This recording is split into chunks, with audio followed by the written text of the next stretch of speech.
Winning is the best feeling there is.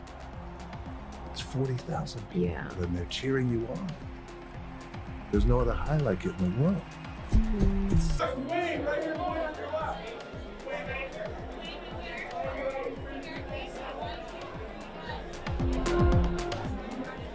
How did you fight that inner critic every day that said, I don't know if you're stepping too much out of your comfort zone, that said, no, I'm going to be fully vulnerable and allow this creative freedom to flow while I'm on set?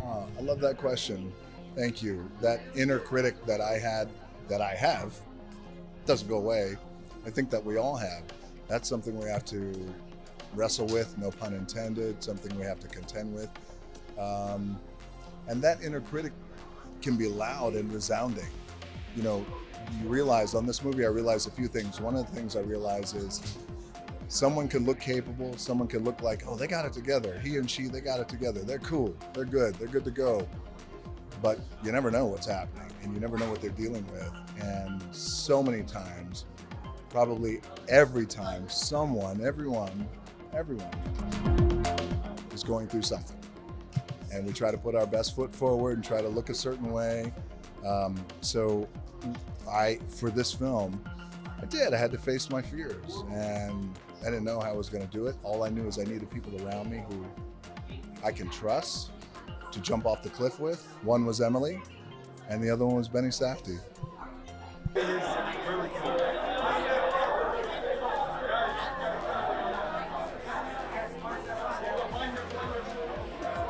With huge empathy towards everybody involved. I mean, I think what the fighters experience in some ways is really lonely, and I think what their partners experience is very lonely, and they're excluded, they're on the outside of this brotherhood or this sisterhood. And so I think I really had empathy for her, where she was someone who just needed to be loved.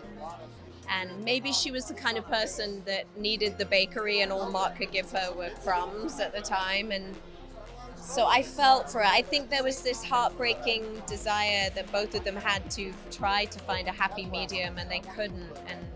But I felt that they were fighting for that.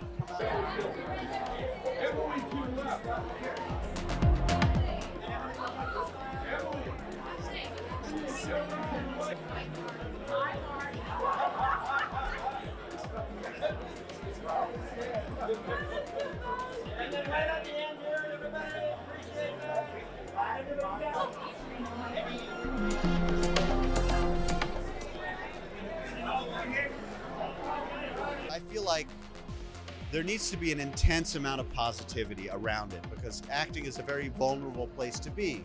You're coming out and you're saying, I think this is a good idea.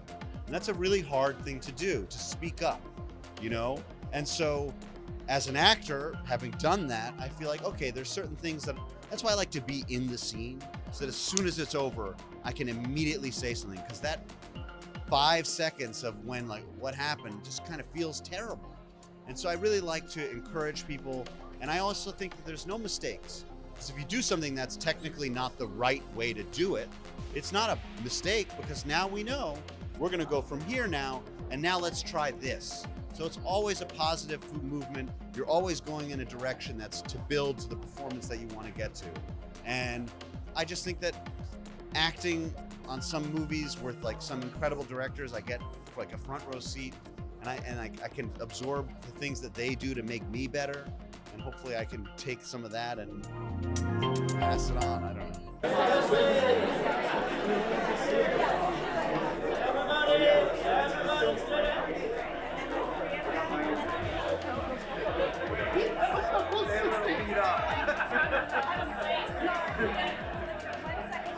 I think Venice was the first time that it hit me in a way where I called it therapy, because it just was one of those with the audience there, everyone watching it, with DJ and Benny and Emily, and it just hit me where I could see things a lot clearer, and it really was almost like a healing factor. Yeah. It took a minute, put it that way. It's one of those where I just know for him that there's no judgment. You know, there's complete understanding of like where I'm coming from emotionally, what some of my experiences are and stuff like that. So it was a factor of trust, you know, for me to be able to do that. And he just opened the door up and I walked through it. All right.